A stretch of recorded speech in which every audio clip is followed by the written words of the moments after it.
गीता सत्संग में आप सभी का स्वागत। जहां हम गीता के 8वें अध्याय को राणा सर से जानने का प्रयास कर रहे हैं। आज हम श्लोक 23, 24 और 25 को इकट्ठा लेंगे। सर को प्रणाम और निवेदन कि आज के गीता सत्संग की शुरुआत करें। ओम वसुदेव सुतं देवं कंसचाणूरमर्दनम् देवकी परमानंदम कृष्णं वंदे जगद्गुरुम्। सभी को बहुत बहुत प्रणाम। आज हम गीता जी का 23वां श्लोक 23, 24 और 25 ये श्लोक लेने जा रहे हैं। पिछली बार हमने श्लोक नंबर 22 लिया था। इसमें भगवान जी ने बताया था कि जो भगवान है वो अनन्य भक्ति से प्राप्त होते हैं। उन्हें परम पुरुष कहा और कहा कि सारा जगत उस परम पुरुष से ही व्याप्त है और सारे प्राणी उसी के अंतर्गत आते हैं। तो अनन्य भक्ति यह है कि हम भगवान के अलावा किसी और बात पर विचार ही ना करें। बस ये कि ईश्वर मेरे हैं, परमात्मा मेरे हैं और मैं परमात्मा का हूं। ये अनन्य भाव बना रहे। आप इसमें जरूरी नहीं कि आपने ईश्वर की ही बात करनी है, परमात्मा की ही बात करनी है। इसमें राम, कृष्ण, शिव, दुर्गा माँ, जीसस क्राइस्ट, पैगंबर मोहम्मद, गुरु नानक देव जी, गुरु गोविंद सिंह जी, कोई भी हो सकता है। आप बस यही कहो कि मैं आपका हूं और मेरा केवल आप है। जब आप इस प्रकार का भाव रखेंगे तो इसे ही अनन्य भक्ति कहा है। यदि आपके भाव ये होंगे कि ये परिवार मेरा है, ये धन मेरा है, ये जमीन जायदाद मेरी है, ये पुत्र पुत्री मेरे हैं, ये शरीर मेरा है, तो फिर आप परमात्मा से विमुख हो जाते हैं। और ये अगर रखें कि ये सब मेरे हैं और परमात्मा भी मेरे हैं, तो वो अनन्य भाव नहीं रहा। अनन्य भाव का मतलब है कि मेरा परमात्मा से अतिरिक्त और कोई नहीं। और अगर आपको ये लगता है कि ये जो बाकी चीजें हमने बात की है कि इनसे विमुक्त कैसे हुआ जाए, कि हम संसार में जी रहे हैं, एक व्यवहार बना हुआ है, तो कहो कि ये सब भी परमात्मा के हैं, मैं भी परमात्मा का हूं, ये सब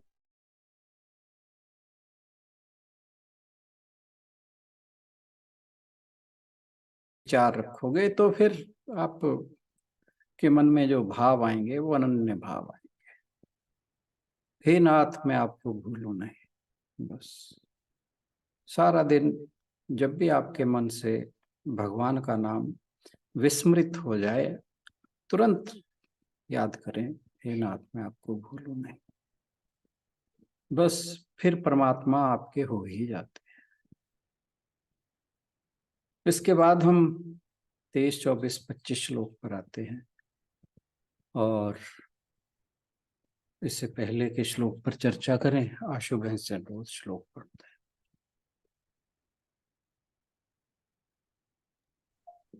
जी सर। यत्र काले त्वनावृत्ति मुक्तिमावृत्तिं चैव योगिनः प्रयाता यान्ति तं कालं वक्ष्यामि भरतर्षभ। अग्निर्ज्योतिरः शुक्लः षण्मासा उत्तरायणम् तत्र प्रयाता गच्छन्ति ब्रह्म ब्रह्मविदो जनाः। धूमो रात्रिस्तथा कृष्ण षण्मासा दक्षिणायनम् तत्र चान्द्रमसं ज्योतिर्योगी प्राप्य निवर्तते।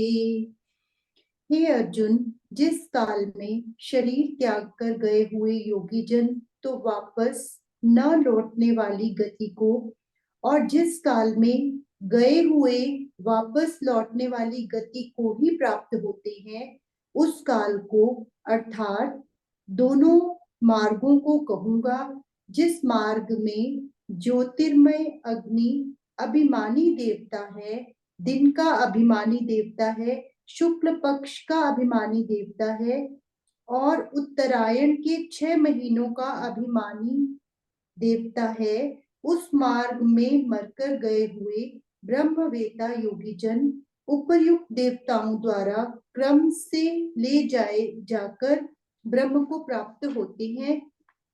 जिस मार्ग में धूमाभिमानी देवता है, रात्रि अभिमानी देवता है तथा कृष्ण पक्ष का अभिमानी देवता है और दक्षिणायन के 6 महीनों का अभिमानी देवता है, उस मार्ग में मरकर गया हुआ सकाम कर्म करने वाला योगी उपर्युक्त देवताओं द्वारा क्रम से ले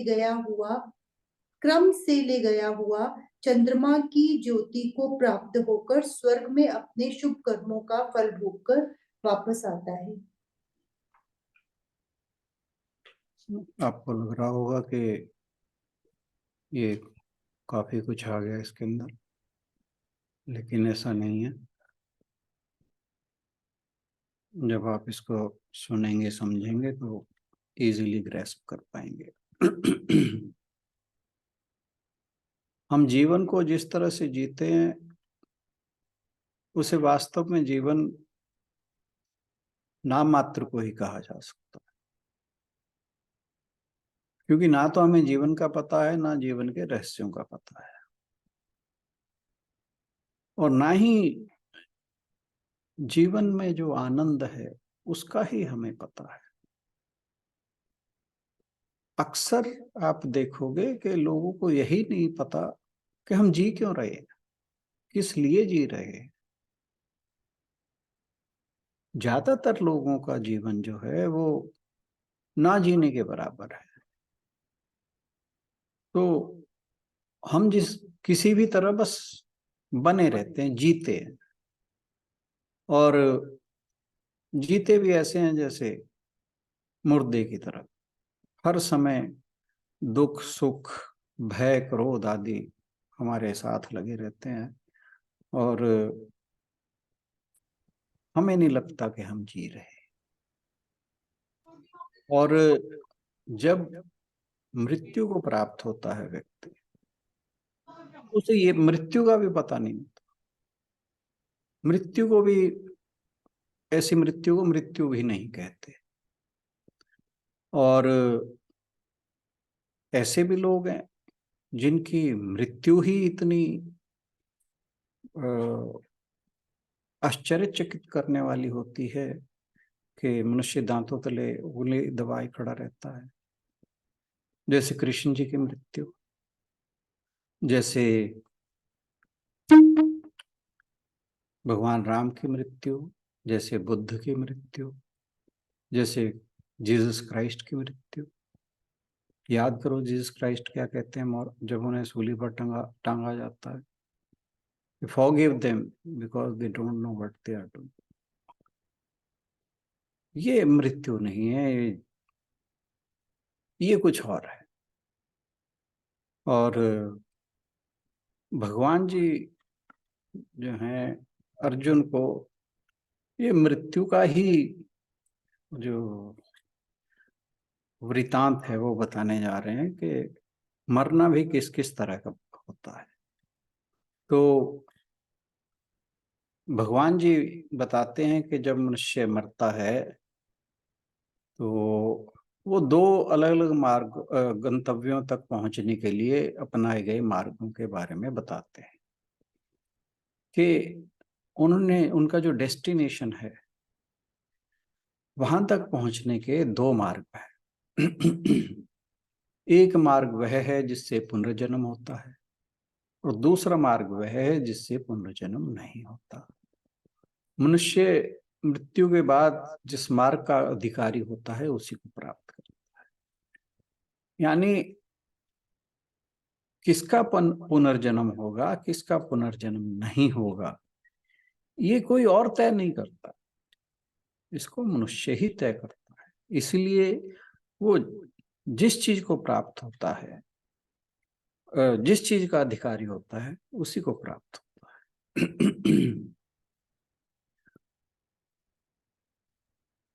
ज्यादातर मनुष्य मृत्यु के बाद इसी लोक में देह त्याग कर अन्य देह प्राप्त कर लेते हैं, लेकिन भगवान श्री कृष्ण यहाँ उन लोगों का वर्णन करते हैं, उन लोगों का भी वर्णन करते हैं जो पूर्ण ब्रह्म ज्ञानी जीवन काल में ब्रह्म को प्राप्त हो जाते हैं। वे जीवन मुक्त महात्मा देह त्याग करने पर तत्काल ब्रह्मलीन हो जाते हैं तथा उनका कहीं गमन नहीं होता है। एक तो भगवान के भक्त ऐसे हैं, या ज्ञानी योगी कहिए या भक्ति योग वाले कहिए, कोई भी हो सकता है। कर्म योग का मैं नाम इसलिए नहीं ले रहा कि भक्ति योग के अंदर ही कर्म योग आ जाता है। तो इनकी तो बात यहाँ पे हो ही नहीं रही। तो पहली तो बात ये समझ के चलिए कि जो लोग इसी जीवन में ब्रह्म को जानकर जीवन मुक्त हो जाते हैं, उनकी तो वो मृत्यु के बाद वो सीधे ब्रह्म को प्राप्त होते हैं।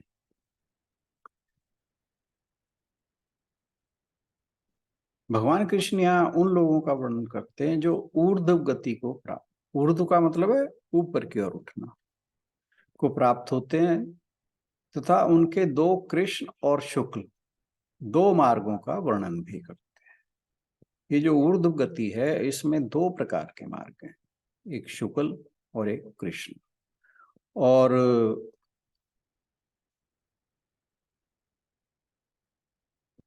जिन ज्ञानी जन को ब्रह्म साक्षात्कार या आत्म साक्षात्कार नहीं प्राप्त हुआ, वे कुछ अवधि के लिए ऊर्ध्व गति को प्राप्त होते हैं। इसके अतिरिक्त वे पुण्य आत्मा पुरुष भी सकाम होकर उत्तम कर्म करते हैं, ऊर्ध्व गति को प्राप्त होते हैं। दोनों के मार्ग अलग अलग है। पहला है निःश्रेयस मार्ग, जिसका अर्थ है अनात्म बंध से मोक्ष, जो एक दिव्य उद्देश्य है जिसमें अहंकार को समाप्त करके मनुष्य उस अविनाशी तत्व की खोज करता है और अपनी वास्तविक प्रकृति को उस शाश्वत चेतना के रूप में पुनः खोजता है। तो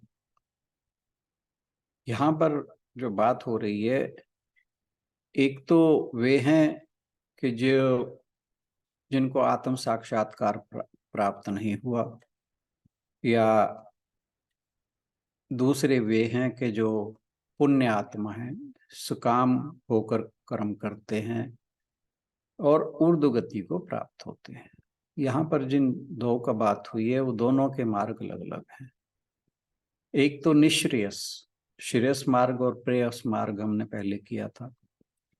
यहाँ निःश्रेयस मार्ग, उस श्रेष्ठ मार्ग की ही बात हो रही है। तो इसमें जो अनात्म बंध है उससे मोक्ष की बात है। अनात्म बंध मतलब अनात्म के साथ बंधन। अनात्म क्या है? हमारा शरीर, मन, बुद्धि आदि, संसार आदि के साथ बंधन, क्योंकि ये सब अनात्म है। तो जिनका इसके साथ बंधन है उससे मोक्ष।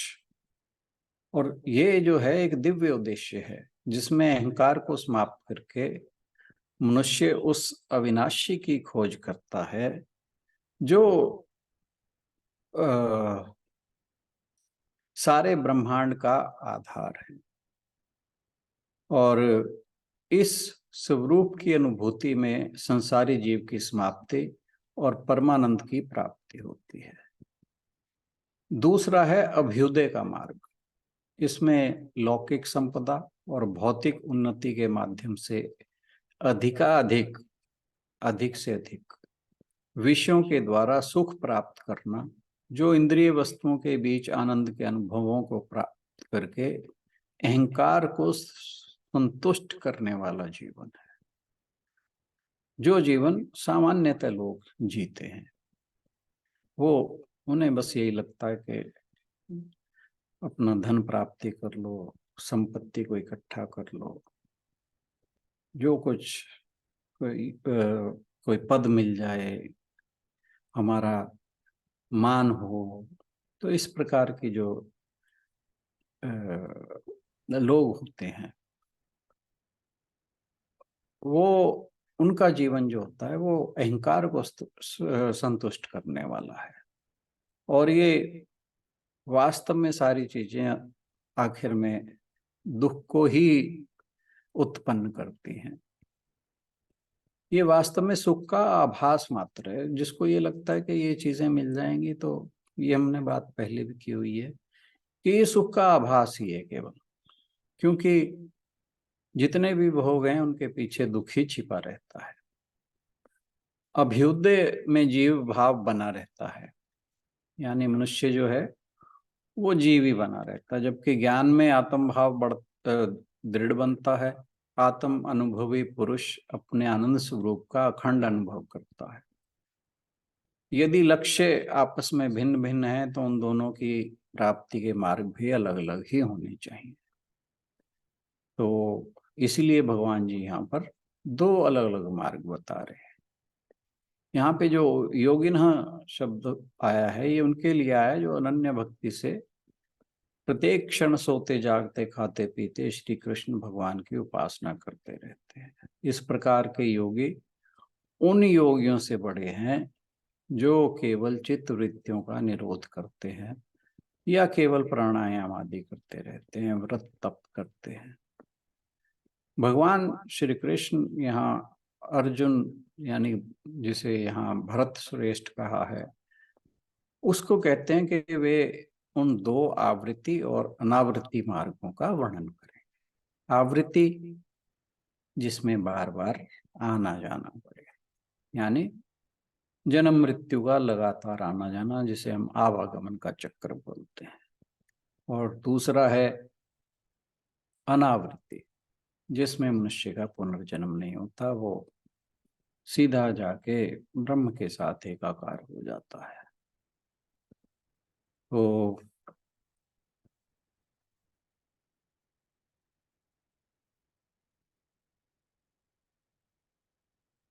जो 24वां श्लोक है, यहाँ से फिर बात होती है, ये यहाँ पहला मार्ग बताया गया है कि जो लोग जीवन काल में ही होने वाले निराकार नहीं।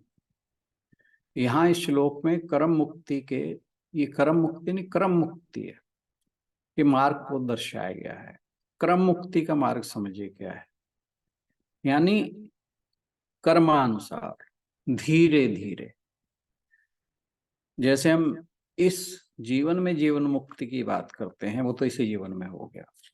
क्रम मुक्ति का मतलब है धीरे धीरे आप एक एक स्टेप, एक एक स्टेज ऊपर जाते जाएंगे, और उसके लिए कितने जन्म लगेंगे you never know, but eventually you will get salvation.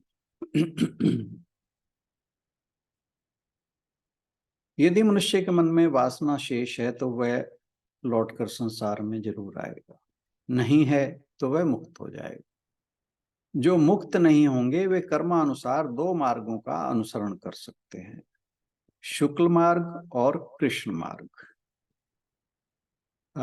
जिन्हें क्रमशः देवयान और पितृयान भी कहा है। जो शुक्ल मार्ग है उसको देवयान या देव मार्ग भी कहा है, और देव पथ भी कहा है।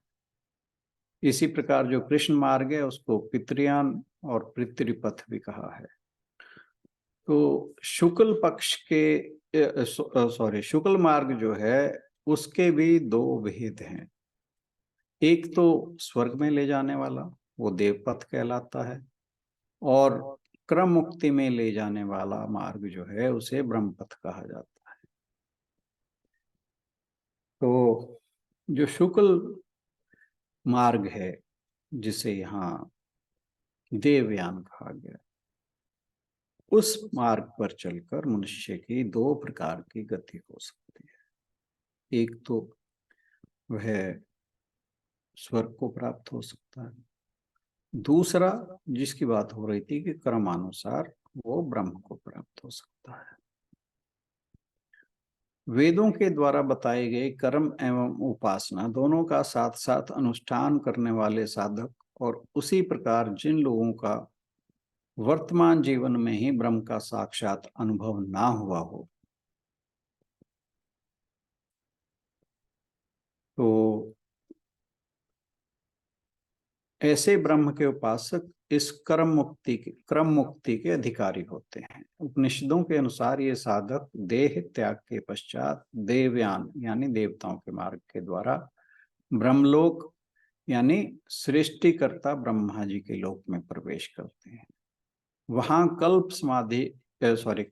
कल्प की समाप्ति तक दिव्य अलौकिक विषयों के आनंद का अनुभव करने के बाद प्रलय के समय ब्रह्मा जी के साथ वे भी सर्वथा मुक्त हो जाते हैं।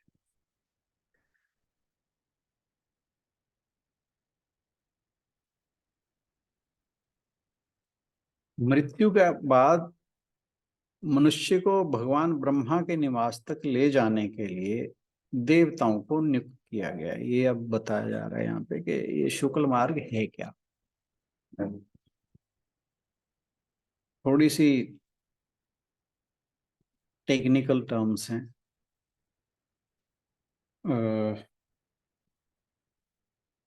मैं बता देता हूँ। इनको याद रखना और ना रखना बहुत रेलेवेंट नहीं है, पर क्योंकि यहाँ पे बताया गया है तो हम इनको समझने की कोशिश तो करेंगे। तो जो ब्रह्मा के निवास तक ले जाने के लिए विशेष देवताओं को नियुक्त किया गया है। अग्नि, ज्योति, शुक्ल, उत्तरायण, ये ऐसे प्रतीक हैं जो उन देवताओं को दर्शाते हैं जो अग्नि, प्रकाश, शुक्ल पक्ष और उत्तरायण के स्वामी हैं। भारत में उत्तरायण को अत्यधिक शुभ माना जाता है। इसकी शुरुआत मकर संक्रांति से मनाई जाती है। प्रत्येक माह का चंद्र पखवाड़ा यानी शुक्ल पक्ष वह समय भी होता है जब अधिकांश भारतीय त्योहार मनाए जाते हैं, जिनमें नवरात्रि और गुरु पूर्णिमा आदि शामिल है। जीव प्रलय तक ब्रह्मा के निवास में रहता है, जिसके बाद वह मुक्त हो जाता है। दूसरे शब्दों में ब्रह्म को प्राप्त करता है। तो अब बात ये हुई कि जो शुक्ल मार्ग है या देवयान है, उसके ये 3-4 देवता बताए गए हैं, यानी अग्नि, ज्योति, शुक्ल और उत्तरायण। उत्तरायण आप जानते हैं कि मकर संक्रांति से जो सूर्य है वो उत्तर की ओर जो है उसका उत्तर की ओर गमन हो जाता है। आपने नोट किया होगा कि जो सूर्योदय है वो मकर संक्रांति के बाद धीरे धीरे लेफ्ट की ओर होता चला जाता है, और जब दक्षिणायन होता है तो सूर्य वहां से वापस लौटने लगता है। तो एक तो ये टर्म हो गई। अग्नि जो कहा है यहाँ पे अर्ची भी कहा जाता है, और अब दूसरा मार्ग जो बताया है ये अब आ जाता है 25वें श्लोक में। तो ये यहाँ पे मैंने 24 और 25 श्लोक जो है मिक्स कर दिए ताकि वो साथ साथ हमें बातों का समझ आती रहे। कृष्ण मार्ग या पितृयान ये भी दो प्रकार का है। एक तो पितृलोक में ले जाने वाला पितृपथ तथा नरक गति में ले जाने वाला यम पथ है। शुक्ल तथा कृष्ण मार्ग अथवा अग्नि तथा धूम मार्ग। अब ये जो शुक्ल पक्ष है इसको अग्नि तथा जो कृष्ण मार्ग है उसे धूम्र। तो एक प्रकाश वाला मार्ग है, एक धुएं वाला मार्ग है। तो एक को देवयान और एक को पितृयान। ये दोनों बहुत पुराने माने गए हैं, पुरातन माने गए हैं। मृत्यु के उपरांत ज्ञान योगी शुक्ल मार्ग से जाता है, अर्थात वे कुछ समय तक सूक्ष्म एवं रहस्यमय स्तर पर रहकर पूर्णत्व प्राप्त कर लेता है तथा पुनर्जन्म धारण नहीं करता। कृष्ण मार्ग से जाने वाला पुण्यात्मा पुरुष कुछ अवधि तक सूक्ष्म एवं रहस्यमय प्रकार से भोग तृप्त होकर विकास क्रम में आगे बढ़ने के लिए पुनर्जन्म धारण करता है। यानी वो भोगों को भोगता है और फिर वापस जो है जन्म लेकर धरती पर आता है ताकि वो जो आध्यात्मिक विकास का क्रम है उसमें आगे बढ़ सके। और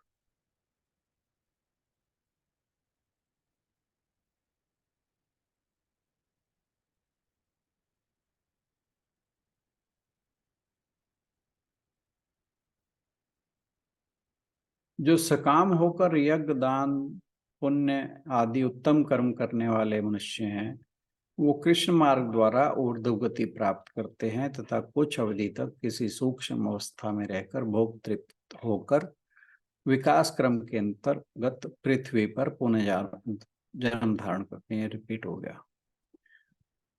जो अतृप्त वासना वाले योग भ्रष्ट हैं वो भी इसी प्रकार स्वर्ग आदि में रहकर किसी सूक्ष्म स्तर पर भोग तृप्त होकर पुनर्जन्म ग्रहण करते हैं। ये योग भ्रष्ट वाली बात आपको याद होगी, छठे चैप्टर में हमने डिस्कस की थी। क्योंकि उनमें वासना से शेष हैं इसलिए वो जो भी उन्होंने पुण्य कर्म किए हैं उसके अनुसार वे स्वर्ग में जाते हैं। अपने जो पुण्य कर्म क्षीण हो जाते हैं जब उनके, तो उसके बाद वापस उनका पुनर्जन्म होता है। और शुक्ल मार्ग से वे जीव जाते हैं जो शास्त्रोक्त कर्म करते हैं। ये जो शास्त्रोक्त कर्म हैं ये भी दो प्रकार के, विद्या सापेक्ष एक विद्या निरपेक्ष। विद्या सापेक्ष वे कर्म हैं जिसमें वेद ज्ञान की आवश्यकता होती है। तो इसमें जो विद्या का मतलब है वो वेद ज्ञान की बात है। और ये भी तीन प्रकार के, यज्ञ तप और दान। इन तीन कर्मों को करने वाला देव पद से स्वर्ग की प्राप्ति करता है। जो विद्या निरपेक्ष कर्म है वे भी तीन प्रकार के हैं, एक तो ईष्ट, एक आपूर्त तथा दत्त। ईष्ट जो है स्मार्थ कर्म है।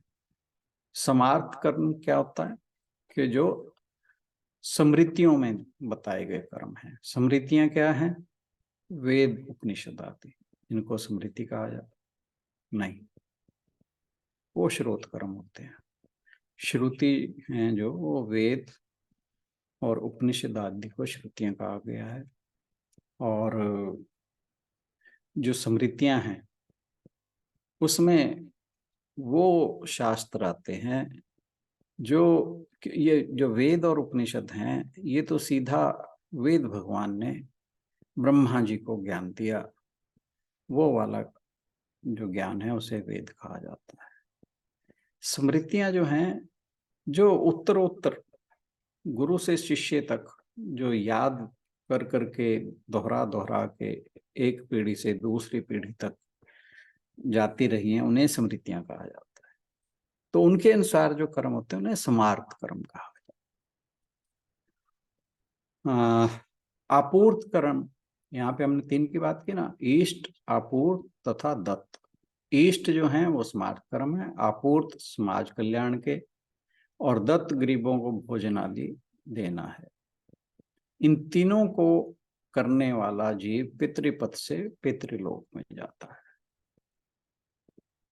और अगर ये जो कर्म हैं, विद्या सापेक्ष और विद्या निरपेक्ष, ये फल की इच्छा के बिना किए जाते हैं, तो वो भी ब्रह्म पथ के लिए ब्रह्मलोक में जाकर कर्म मुक्ति का साधन बन जाते हैं। तो यहाँ पर बेसिकली बताया ये जा रहा है कि किस प्रकार जो है मनुष्य मोक्ष की प्राप्ति अलग अलग मार्गों द्वारा कर सकता है, और कहाँ पर जो है उसे पुनर्जन्म मिलता है, कहाँ पर उसे नरक आदि प्राप्त होते हैं, कहाँ पर उसे स्वर्ग आदि प्राप्त होते हैं, ये सारी बातें यहाँ पे बताई जा रही हैं।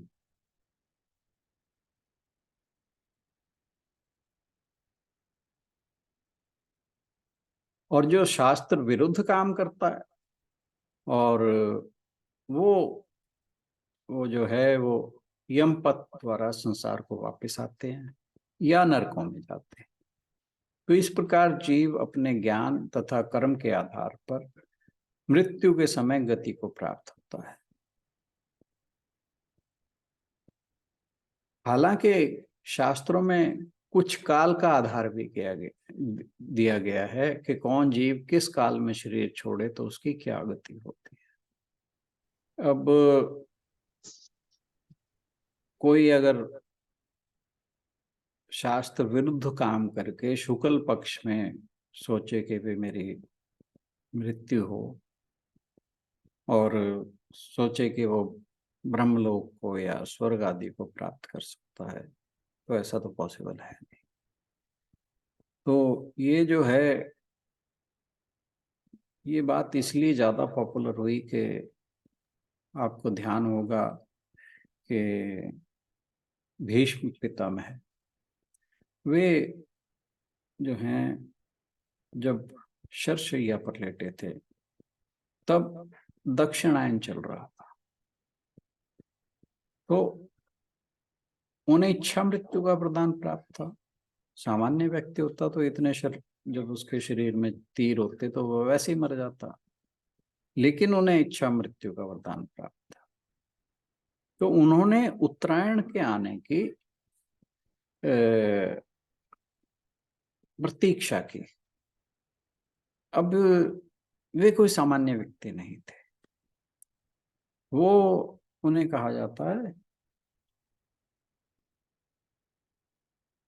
वैसे तो वो 8 वसुओं में से एक थे, उन्हें हाँ आजात देवता कहा जाता। तो उनको ब्रह्मलोक नहीं जाना था, वो तो जो 8 वसुएं हैं वहां उन्हें वहां जाना था, उन वसुओं के साथ ही मृत्यु के उपरांत उनके साथ जाना था, उनके पास जाना था। तो इसलिए उन्होंने उत्तरायण का इंतजार किया। दूसरा उनके मन में ये था कि युद्ध समाप्त हो चुका है, मुझे बार बार भगवान श्री कृष्ण के दर्शन होते रहे। तो ये 2 लक्ष्य थे उनके मन में। तो इसलिए ये जो बात आती है कि काल के जो यानी उत्तरायण और दक्षिणायन, इन समय में जो शरीर छोड़ता है, जो उत्तरायण में छोड़ता है वो स्वर्ग आदि को जाता है, और जो दक्षिणायन में छोड़ता है वो नरक आदि हो जाता है। पर ये जो हैं इनके बारे में बहुत ज़्यादा सीरियसली लेने की जरूरत नहीं है इनको।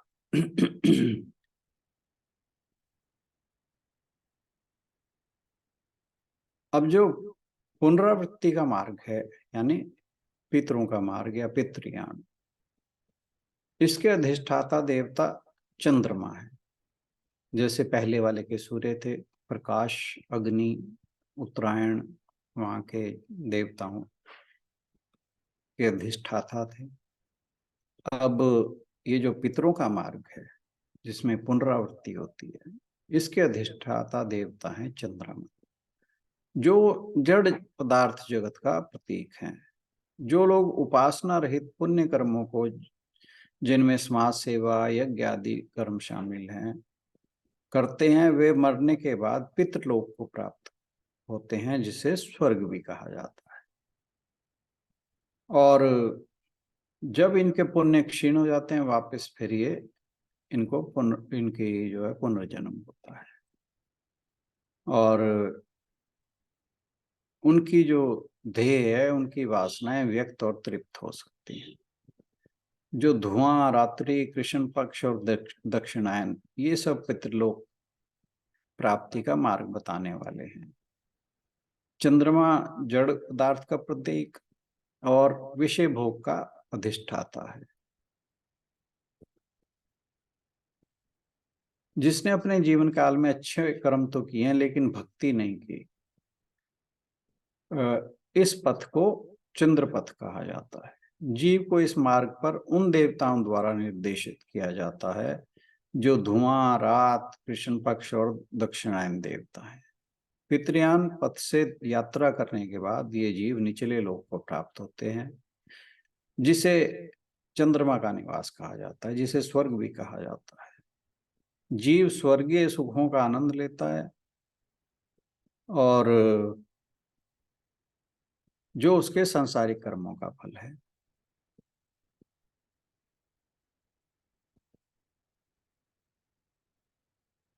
तो यहाँ संक्षेप में दो श्लोकों में यह बताया गया है 24 और 25 में कि निःश्रेयस की प्राप्ति के लिए प्रयत्नशील साधक परम लक्ष्य को प्राप्त होता है, और जो भोग की कामना करने वाला पुरुष है वो भोग के पश्चात पुनः शरीर को धारण करता है। जहाँ वह चाहे तो वह अपना उत्थान अथवा पतन कर सकता है। और अब इस विषय को भगवान जी अगले श्लोकों में क्लोज करने वाले हैं, उन पर हम चर्चा कल करेंगे। आज के लिए इतना ही। बहुत बहुत धन्यवाद।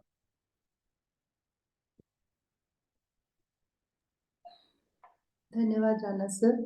आज के श्लोकों को लेकर यदि आप लोग अपने विचार रखना चाहें या कुछ जानना चाहें तो आपका स्वागत है।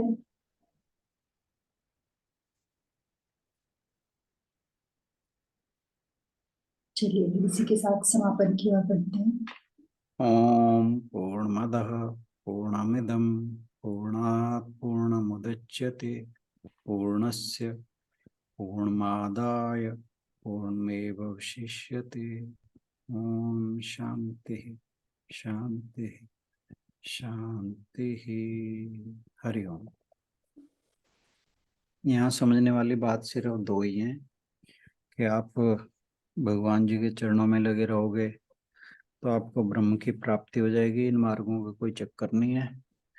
और अगर कहीं मोह माया में फंस गए फिर इन मार्गों के द्वारा ही आप जाओगे, कहाँ जाओगे ये फिर डिपेंड करता है। बस इतनी सी बात है, पर ज्यादा।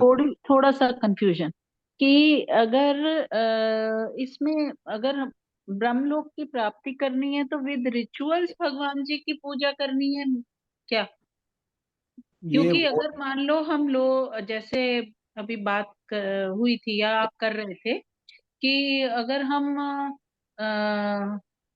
सेवा के काम में लगे रहते हैं या अच्छे कामों में लगे रहते हैं, फिर हम पितृलोक को जाते हैं, है ना, फिर वापस आना ही पड़ता है। तो अभी तक तो मतलब दिमाग में मेरे ये था कि अच्छे काम करते रहो, तो कभी रिचुअल्स के साथ पूजा मैंने नहीं करी, मतलब उस तरफ मेरा ध्यान नहीं गया।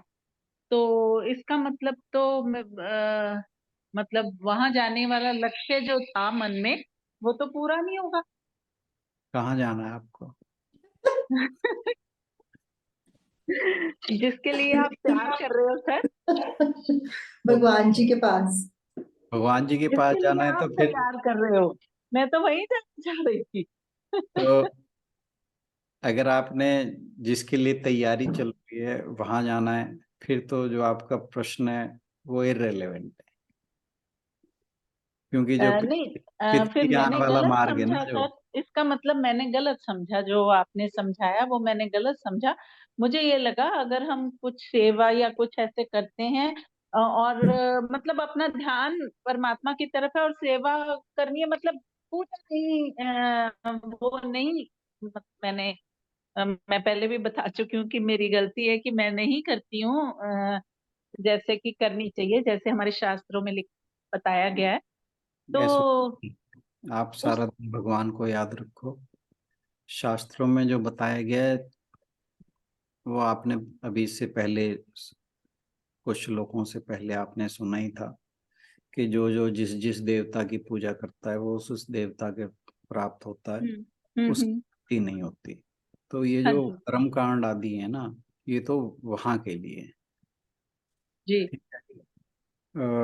लेकिन अगर आप इतने मैच्योर नहीं हुए हो तो फिर कर्म कांड जरूरी है। लेकिन आप अगर थोड़ा सा आगे निकल गए हो तो भाई भगवान को याद करो, भगवान को हर समय याद करो, भगवान के चरणों को याद करो, भगवान के नाम का सिमरन हर समय होता रहे। बस फिर इन चीजों की कोई जरूरत नहीं। ठीक ठीक है। हाँ। अब रही बात जो पितृ, मैं संक्षेप में जरा बहुत कम लाइनों में आपको एक चीज बताता हूँ जो आज हुई है। पहली बात, जो सारा दिन भगवान का स्मरण करता है और भगवान के चरणों की भक्ति में लगा रहता है, उसे तो इसी जीवन में ही सब कुछ यानी मोक्ष मिल जाता है। वो भगवान के पास चला जाता, भगवान के साथ एकाकार हो जाता है, ब्रह्म प्राप्ति हो जाती है। पहली बात। ब्रह्म प्राप्ति का दूसरा साधन ये है कि कुछ लोग जो अभी इतने मैच्योर नहीं हो पाए थे वो ब्रह्मलोक जाते हैं, वहां भोगों को भोग कर फिर उनका क्रमिक विकास होता है, यानी ग्रेजुअल वो ऊपर की ओर चलते हैं। तो उनमें से कुछ का जो ग्रेजुअल चलते हैं उनका वहीं पे ही मोक्ष हो जाता है, और कुछ जो हैं वो वापस धरती पर फिर आते हैं। ठीक है, ये एक तरीका हो गया। अब दूसरा तरीका है कि ये जो शुक्ल मार्ग वाले हैं, इसमें दो तरीके हो गए। एक तो क्रमिक विकास के द्वारा ब्रह्म की प्राप्ति, एक वहीं से वापस आना, भोगों को भोगते हुए वापस जन्म लेना, फिर अपने लाइन पे लगना। दूसरा है जो पितृ यान वाला है, उसमें क्या है कि जिनमें वासनाएं शेष हैं लेकिन वो लोगों की भलाई के काम कर रहे हैं, कुछ और अच्छे कर्म कर रहे हैं, तो वो जो है स्वर्ग को पहुंच जाते हैं, लेकिन आते फिर वहीं वापस हैं। तो पुनर्जन्म तो इनका भी होता है। दूसरे हैं जो शास्त्रों से उल्टे कर्म करते हैं, वो या तो कोई बुरा उनको मनुष्य जीवन मिलता है या वो नरकों में जाते हैं। बस इतनी सी बात है, बाकी सारी डिटेल तो बात को समझाने के लिए की गई है। तो अपना लक्ष्य तो जीवन मुक्ति का रखो कि यहीं से निकलेंगे हम तो। जी सर, मैं तो दिमाग पे जोर भी कम डालती हूँ ना, तो जरूरत नहीं। मुझे लगता और है बस कह दिमाग दिया ना दिमाग भगवान पे जी, अब जोर आप बस सुन ये लो, डाल मेरे लो, को नहीं पता। दिमाग पे जोर बस एक डाल लो, हे भगवान बस आप वही है, मेरे हैं और मैं आपका हूँ, बस। बस इतना ही, जो इतना ही है। और जोर नहीं डालती मैं दिमाग पे, इसीलिए मैं बस कह रही थी कि मैं कितने मतलब फिर जो सोचा है वो तो नहीं होगा। बाकी कुछ होने की जरूरत, बाकी कुछ करने की जरूरत। जी ठीक है। Geetanjali ma'am. Hariom sir, Hariom everyone. Sir, मैं मुझे भी मतलब हर बार यही लगता है कि बहुत सारी टेक्निकल चीज़ों में उलझने की हमें ज़रूरत ही नहीं होती है, क्योंकि ये जो शुक्ल पक्ष और कृष्ण पक्ष की बात मतलब मेरी समझ में जो आता है वो अर्जुन जी को यहाँ इसीलिए बताई जा रही है बिकॉज़ वो अपने प्रियजनों को लेके चिंतित है कि मतलब वो उनके साथ युद्ध करेंगे तो उनका क्या होगा? तो बेसिकली तो भगवान कृष्ण यही बताने की कोशिश कर रहे हैं यहाँ पे कि हम सब है तो होल का ही एक हिस्सा है। बहुत कण भर जो है हम उनका वो हिस्सा है। तो उसको 2 तरीके से जो भी मतलब उस कण का होता है, या तो वो संपूर्ण में मिल जाता है या उसे दोबारा उस संपूर्ण में मिलने के लिए जो स्टेप्स बाकी रह गए हैं उसके, जो उसके फेजेज़ रह गए हैं अधूरे, वो पूरा करने के लिए वापस आता है। और सर वैसे भी जब अगर हम ये कहते हैं कि जन्म और मृत्यु का समय निश्चित है हमारा, जैसे ही हमारा जन्म होता है तो हमारे मृत्यु का भी वो लिखा जाता है सब, कि किस समय होगी, किस स्थान पर होगी। तो मुझे नहीं लगता कि हमें इतना सोचना चाहिए कि क्योंकि भगवान वही करेंगे जो हमारे लिए बेस्ट है। ये तो है ही है, इसमें कोई दो राय नहीं है। क्योंकि इसलिए शब्दों के हेर-फेर में कई बार हम फँस जाते हैं ना, जैसे मैं अगर पर्सनली अपने आप अकेले बैठ के मतलब अध्ययन एक्चुअली कर रही हूँ अभी या श्लोक अभी पढ़ रही हमारी हूँ। गीता जी का जो सारा एक बार पूरा नहीं हुआ है। जी सर। जब हम अंतिम अध्याय पे पहुंचेंगे ना, तो भगवान जी कहते हैं कि सर्वधर्म परित्यज्य माम एकम शरणम व्रज। वो कह रहे तो सारे धर्मों को छोड़ दे, जी। बस मेरी एक शरण में आ जा। और लास्ट में जो अर्जुन कहता है भगवान जी से, कहते मेरा जो वो था ना, 8वें श्लोक में कहा था कि धर्म सम्मूढ़ चेता, कि मुझे ठीक क्या है गलत क्या है उसके बारे में मैं मोहित हो गया हूँ, यानी मुझे पता नहीं है ठीक क्या है गलत क्या है। तो लास्ट में क्या कहता है कि मेरा मोह दूर हो गया, बस आप वो करूंगा मैं जो आप करो। ये दो बातें ऐसी हैं जो पूरी गीता आपको एक्सप्लेन कर जाती है। जी। और जो सर्वधर्म परित्यज्य कहा है ना भगवान जी ने, वो उसमें ये नहीं कहा कि भाई धर्म को छोड़ दो। ये जो यहाँ पे धर्म वर्ड यूज हुआ है वो राइटियसनेस की बात हुई है, कि अगर कोई व्यक्ति भगवान की शरण में चला जाता है उससे गलत काम होगा ही नहीं, वो अधार्मिक हो ही नहीं सकता। तो वो यही कह रहे हैं भगवान जी कि तू इन चक्रों में मत पड़, जो अंजू बहन सोच रही है कि कहीं मैं गलत तो नहीं चल रही। तो वो यही कहते हैं कि तुम चक्रों में पड़ो ही ना, बस मेरी शरण में आ जाओ, मैं तुम्हें सारे पापों से मुक्त कर दूंगा। बहुत बड़ी बात है कि तुमने, अगर तुम एक सब कुछ छोड़ के मेरी शरण में आ जाते हो, मैं तुम्हारे सारे पाप दूर कर दूं। इससे बड़ी बात कोई हो नहीं सकती।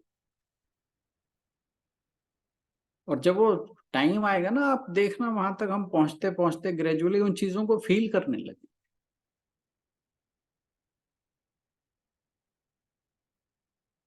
जैसे सुनीता बहन जी कह रही थी ना कि अब कुछ कुछ लगने लगा है, तो जब 18वां अध्याय आएगा बहुत कुछ लगने लगेगा अब।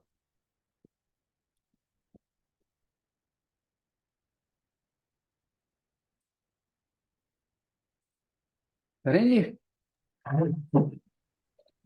ओम पूर्णमदः पूर्णमिदं पूर्णात् पूर्णमुदच्यते पूर्णस्य पूर्णमादाय पूर्णमेवावशिष्यते। ओम शांति शांति शांति। हरिओम।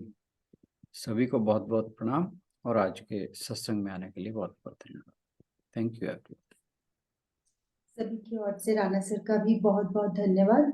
कल मिलते हैं अगले श्लोक के साथ। Thank you everyone. Thank you.